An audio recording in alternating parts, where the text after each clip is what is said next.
À présent, 9h48, maître Pépé Antoine Lama, un des conseils de capitaine Moussa Dadis Camara, de Moussa Dadis Camara tout court.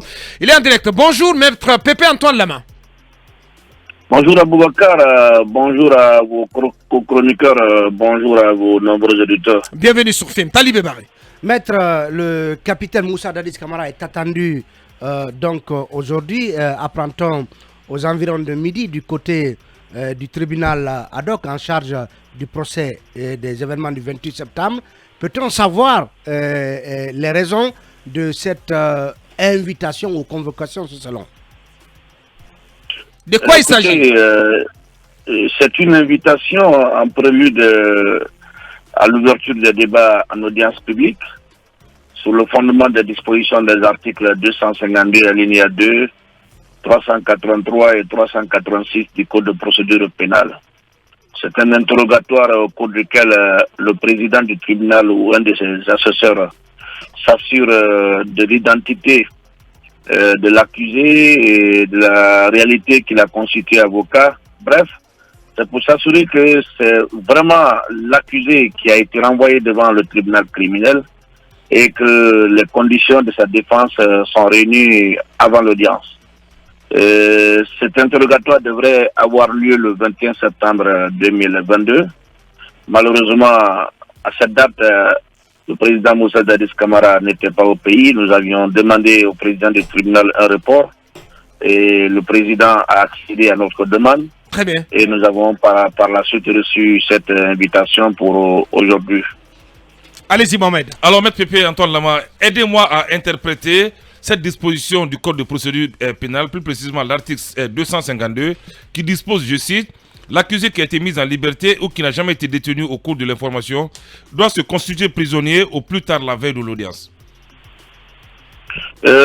Prenons l'expression se constituer prisonnier.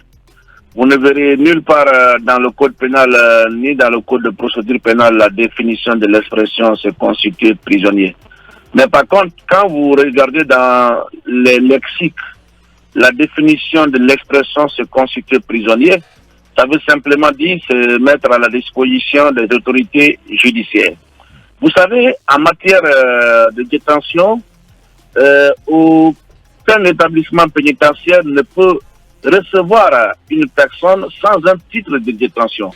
Et le titre de détention, ça doit être soit un mandat d'arrêt, un mandat de dépôt ou un jugement qui ordonne une mesure privative de liberté ou alors un ordre d'écrou prise en exécution d'une décision de justice. À cette étape de la procédure, il n'existe pas au dossier une ordonnance de prise de corps.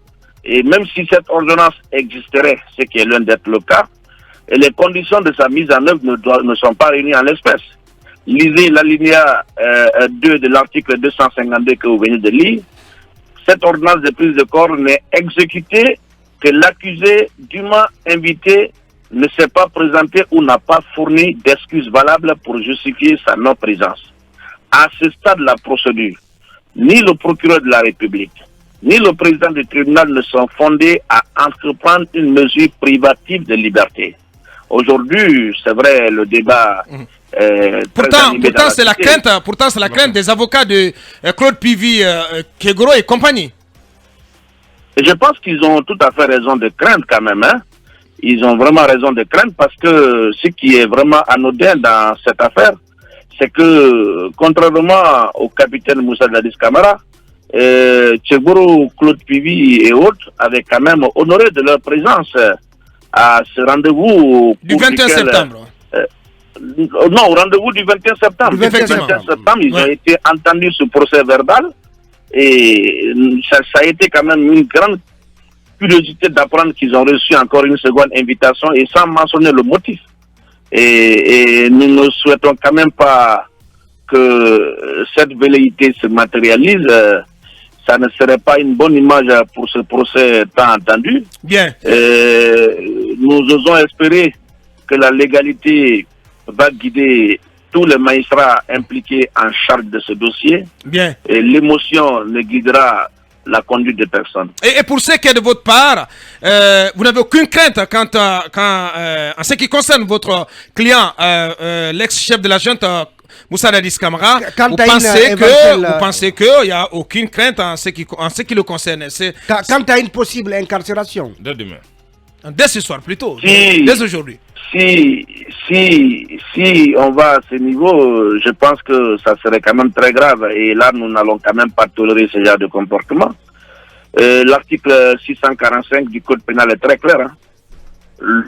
Un administrateur pénitentiaire qui reçoit une personne en détention sans titre de détention est passible de poursuite pénale et la peine encourue va jusqu'à 3 ans.